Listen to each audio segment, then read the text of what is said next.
Hello, నేను CS Rao. Daaku Maharaj pre release function జరిగింది. Trailer release చేశారు. దాంట్లో ఒకే ఒక డైలాగ్ బయటకు వచ్చింది, మిగిలిన డైలాగులు బయటకు రాలేదు. ఇప్పటి వరకు కొన్ని క్లిప్స్ బయటకు వచ్చినప్పటికీ కూడా డాకు మహారాజ్ ఎక్కడా కూడా డైలాగ్ వినిపించలేదు. ఫస్ట్ రిలీజ్ చేసినటువంటి ట్రైలర్లో డైలాగ్ ఎక్కడా కూడా వినిపించలేదు. ఇదేంటి, అసలు బాలకృష్ణ డైలాగ్ లేకుండానే ట్రైలర్ రిలీజ్ చేశారు అని చెప్పేసి అనుకున్నారు. అయినప్పటికీ సోషల్ మీడియాలో వైరల్ అయింది. కానీ ప్రీ రిలీజ్ ఫంక్షన్లో విడుదల చేసినటువంటి థియేట్రికల్ ట్రైలర్లో ఒకే ఒక్క డైలాగ్ వినిపించింది. అనేకమైన డైలాగులు డాకు మహారాజులో ఉండొచ్చు, కానీ ఒక డైలాగు. ఆ డైలాగ్ ఏంటంటే, ఎవరైనా చదవడంలో మాస్టర్స్ చేస్తారు, నేను చంపడంలో చేశా అనేటువంటి డైలాగ్ ఉంది. ఈ డైలాగ్ ఒక్కటే ప్రీ రిలీజ్ ఫంక్షన్లో విడుదల చేసినటువంటి ఈ ట్రైలర్లో ఉంది. ఇప్పటి వరకు డైలాగ్ బయట రాలేదు. డాకు మహారాజ్ ఫస్ట్ వచ్చింది, ఎవరైనా చదవడంలో మాస్టర్స్ చేస్తారు, నేను చంపడంలో చేశా అనేటువంటి డైలాగు ఇప్పుడు వైరల్ అవుతుంది సోషల్ మీడియాలో. బాలకృష్ణ చేసినటువంటి డాకు మహారాజులో వినిపించినటువంటి డైలాగు. ఇక మనం ఈ డైలాగుల పరంపరను కనుక గుర్తు చేసుకుంటే, గతంలో బాలకృష్ణ చెప్పినటువంటి డైలాగులు ఇప్పటికీ చాలామంది వాళ్ళ అభిమానులకి చెవుల్లో తిరుగుతూ ఉంటాయి. బాలకృష్ణ డైలాగులే ఒక ప్రత్యేకత ఆయన సినిమాల్లో. లెజెండ్ సినిమాలో ఒక డైలాగు మనం గుర్తు చేసుకున్నాం, ఒకడు నాకు ఎదురొచ్చినా వాడికే రిస్క్, నేను ఒకడికి ఎదురు వెళ్ళినా వాడికే రిస్క్, తొక్కి పడేస్తా. ఇది లెజెండ్ హిట్ సినిమా, దాంట్లో ఉండే. ఇంకో డైలాగ్ ఏంటంటే, ఫ్లూట్ జింక ముందు ఊదు, సింహం ముందు కాదు అనేటువంటిది ఇంకో డైలాగ్ లెజెండ్లో. అది కూడా హిట్ ఫిల్మ్ లెజెండ్. ఇక డిక్టేటర్ సినిమాలో, నేనేది మొదలు పెట్టను, మొదలు పెడితే వదిలిపెట్టను. ఇది డిక్టేటర్ సినిమాలో. ఇక గౌతమిపుత్ర శాతకర్ణి సినిమా, దాంట్లో సమయం లేదు మిత్రమా, రణమా శరణమా. ఇది గౌతమిపుత్ర శాతకర్ణిలో. ఇక లయన్, ఇవన్నీ కూడా వరుస హిట్లు. ఇప్పుడు ఆయన డబుల్ హ్యాట్రిక్ హిట్లలోకి వెళ్ళిపోతున్నారు, డబుల్ హిట్ కొట్టబోతున్నారు హ్యాట్రిక్లో. ఇప్పుడు డాకు మహారాజ్ కూడా హిట్ టాక్ వస్తుంది. ఇప్పుడు ఈ సినిమాలు ఇటీవల కాలంలో విడుదలైనటువంటి సినిమాలు వరుసగా, ఇప్పుడు లయన్ సినిమాలో ఒక డైలాగ్ ఉంది, కొందరు కొడితే ఎక్స్రేలో కనపడుతుంది, ఇంకొందరు కొడితే స్కానింగ్లో కనపడుతుంది, నేను కొడితే హిస్టరీలో వినపడుతుంది. ఇది ఆయన లయన్ సినిమాలో చెప్పినట్టు. ఇక సింహ సినిమాలో డైలాగు, చూడు ఒకవైపే చూడు, రెండో వైపు చూడాలనుకోకు, తట్టుకోలేవు, మాడిపోతావు. ఇది సింహంలో డైలాగ్. ఇక ఊ కొడతారా ఉలిక్కి పడతారా సినిమాలో, ఈ రాయుడు చంపాలనుకుంటే ఆ బ్రహ్మదేవుడైనా కాపాడలేడు, అదే ఈ రాయుడు కాపాడాలనుకుంటే ఆ యముడైనా తీసుకెళ్ళలేడు. ఇది అప్పుడు డైలాగ్. ఇక లక్ష్మీ నరసింహ, ఇవాటింట్లో చాలా డైలాగులు ఉన్నాయి. ఆ డైలాగులు అన్నీ చెప్తే మనకి టైం చాలా ఎక్కువ అవుతుంది. బట్ ఇటీవల కాలంలో విడుదలైనటువంటి సినిమాల్లో ఉండేటువంటి బాలయ్య డైలాగులు చాలా ఫేమస్ అయ్యాయి. ఆ డైలాగులన్నీ ఏ సినిమాలో ఏంటి అనేది మనం అంచనా వేసుకోవచ్చు కూడా. కొడితే మెడికల్ టెస్టులు చేయించుకోవడానికి మీ ఆస్తులు అమ్మినా సరిపోవు, ఇలాంటి డైలాగులు ఉంటాయి అన్నమాట. సో ఇలాంటి పవర్ఫుల్ డైలాగులతోటి ఈ సినిమా కూడా ఉండబోతుంది. ఒకటి ఈ సినిమాలో డాకు మహారాజులో వినిపించింది.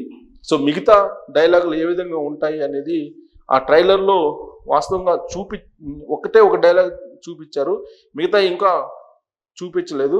బట్ ఈ సినిమా మీద బాగా అంచనాలు పెంచేశారు. ప్లస్ బాలకృష్ణ మాట్లాడారు ఈ ప్రీ రిలీజ్ ఫంక్షన్లో. ఆయన మాట్లాడుతూ అసలు ఈ సినిమా బయటికి రావడానికి గల కారణాన్ని, రహస్యాన్ని బయటపెట్టారు. ఏంటంటే, ఆదిత్య 369 సినిమా ఉంది కదా, ఆ సినిమాలో శ్రీకృష్ణదేవరాయలుగా బాలకృష్ణ నటిస్తారు, మెప్పిస్తారు. శ్రీకృష్ణదేవరాయలు అంటే ఎగ్జాక్ట్గా ఇలానే ఉంటారని చెప్పి ఆయన గెటప్ను చూస్తే కనుక మనకు అర్థమవుతుంది. ప్లస్ ఆయన డైలాగ్ డెలివరీ, ఆయన హావభావాలు, ఇవన్నీ కూడా ఆ సినిమాలో పండించారు శ్రీకృష్ణదేవరాయలుగా. అలాంటి క్యారెక్టర్ చెయ్యాలి అనేటువంటి ఒక ఆలోచన ఆయనకి వచ్చిందట. దాంట్లో నుంచి పుట్టుకొచ్చిందే ఈ డాకు మహారాజ్ అని చెప్పి ఆయన చెప్తూ ఉన్నారు. సో కాబట్టి ఆదిత్య 369 సినిమా అప్పట్లో సూపర్ డూపర్ హిట్. దాంట్లో ఆయన శ్రీకృష్ణదేవరాయలుగా నటించారు. అది బాగా ఆయనకు గుర్తొచ్చింది. అది బాబీతో షేర్ చేసుకున్నప్పుడు వచ్చినటువంటి క్యారెక్టరే ఈ డాకు మహారాజ్ అని చెప్పి చెప్తూ ఉన్నారు. సో కాబట్టి ఈ సినిమా ఎలా ఉంటుంది, ఎలా ఉండబోతుంది అనేది చూచాయిగా బాలకృష్ణ లీక్ చేసేసారు.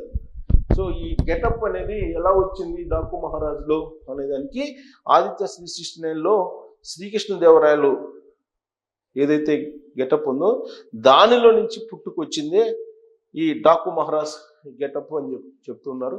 సో ప్రీ రిలీజ్ ఫంక్షను, ఆ ప్రీ రిలీజ్ ఫంక్షన్ జరిగినటువంటి తీరు, ఆ తర్వాత ట్రైలర్ విడుదల చేశారు. ఆ ట్రైలరు ఇప్పుడు సోషల్ మీడియాలో వైరల్ అవుతున్నటువంటి పరిస్థితి. వీటన్నిటిని చూసిన తర్వాత హిట్ టాక్ సంక్రాంతి పండుగ సందర్భంగా విడుదలవుతున్నటువంటి సినిమాల్లో డాకు మహారాజ్కి హైప్ క్రియేట్ అయింది. సంక్రాంతి బరిలో ఉన్నటువంటి సినిమాల్లో సూపర్ హిట్ అయ్యేటువంటి సినిమా జాబితాలో ఇప్పుడు ఈ డాకు మహారాజ్ కనిపిస్తుంది.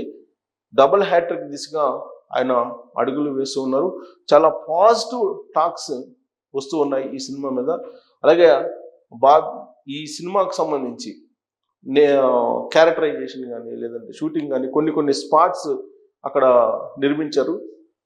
డాకు మహారాజ్ ఉండేటువంటి ఆ ప్రాంతాన్ని సంబంధించిన ఒక సెట్ కూడా వేశారు. ఆ సెట్ గురించి నిర్మాత చెప్పడం జరిగింది. అది అద్భుతమైనటువంటి సెట్, ఆ లొకేషన్ అదంతా కూడా అద్భుతంగా ఏర్పాటు చేసేవాళ్ళంటున్నారు. అంటే లొకేషన్స్ కావాలన్నా, డైలాగ్స్ కావాలన్నా, తర్వాత గెటప్ చూడాలన్నా, పాటలు చూడాలన్నా, డ్యాన్సులు చూడాలన్నా డాకు మహారాజ్ మాత్రమే అని చెప్పి ఈ ట్రైలర్ రిలీజ్ అయిన తర్వాత ఆ చిత్ర బృందం చెప్తూ ఉంది. సో ఇది బాబీకి ఒక టర్నింగ్ పాయింట్ కూడా కాబోతుంది. గతంలో బాబీ నిర్మించినటువంటి సినిమాలకి, డైరెక్ట్ చేసినటువంటి సినిమాలకి ఇప్పుడు ఈ డాకు మహారాజ్కి ఖచ్చితంగా డిఫరెంట్ ఉండబోతుంది. అది రిలీజ్ కాకముందే దానికి ఒక పాజిటివ్ టాక్ వచ్చినటువంటి క్రమంలో రాబోయేటువంటి రోజుల్లో థియేటర్లో ప్రేక్షకులు అల్లరి చేసేలా, ఆహ్లాదం పంచుకునేలా బాలకృష్ణ ఏదైతే కోరుకుంటున్నారో ఆ తరహాలో అది హిట్ అయ్యే అవకాశం కనిపిస్తుంది. At the same time Balakrishna ఈ ప్రీ రిలీజ్ ఫంక్షన్లో ఒక అంశాన్ని కూడా చెప్పారు. బాలకృష్ణ ఏది చెప్తే ఫ్యాన్స్ అదే చేస్తారట. చాలా క్రమశిక్షణతో కూడినటువంటి ఫ్యాన్సే తనకున్నారు, క్రమశిక్షణతో కూడినటువంటి అభిమానులే తనకున్నారు అని చెప్పి చెప్పారు. అంటే దాని అర్థమైంది, ఇటీవల కాలంలో అల్లు అర్జున్ సంధ్యా థియేటర్ పుష్ప 2 సందర్భంగా అక్కడికి వెళ్ళారు. అక్కడ అభిమానులు ఏ విధంగా చేశారో మనం చూసాం. బట్ తనకుండేటువంటి అభిమానులు అలాంటి వాళ్ళు కాదు అని చెప్పి పరోక్షంగా ఆయన అభిమానుల గురించి చెప్పడం జరిగింది. Daaku Maharaj pre release function కనుక చూస్తే కనుక డెఫినెట్గా ఇది హిట్ అయ్యేటువంటి అవకాశాలు కనిపిస్తున్నాయనే భావన కలుగుతుంది.